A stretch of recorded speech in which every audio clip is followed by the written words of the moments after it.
So here's a trick, guys. Watch this.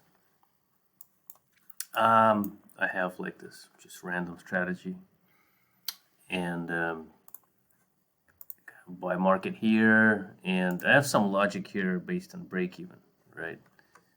Basically, the logic implies that when it will move the break even based, so if my market is up, right, it'll move the break even, right? But before moving the break even, actually checks whether the price, right, is, it's above the entry price. Okay, now if I go ahead and close you, show you. So here's my button, right?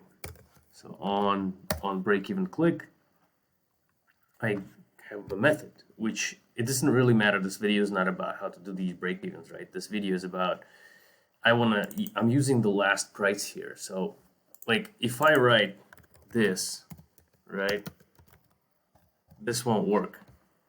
This, when you press a button and you address your close like that, it will actually return a really weird value. I think it might even return 0, right?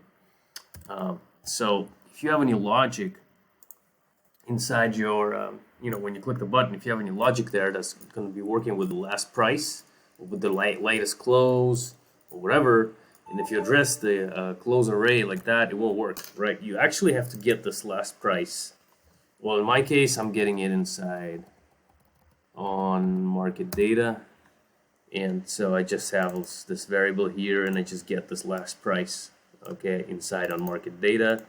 And then when I press the button, anytime I need to do some logic based on what the current price is now, I just have this variable which just constantly keeps on updating inside this event. You can place this inside on bar update as well, okay, doesn't really matter.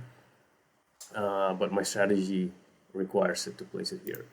Right, so, and basically I was trying to work out the logic for the break even, and it wasn't changing because my close 0 index was always returning 0, right, and it wasn't getting qualified. Okay, so be aware of this, right? This is a trick. Okay, take care.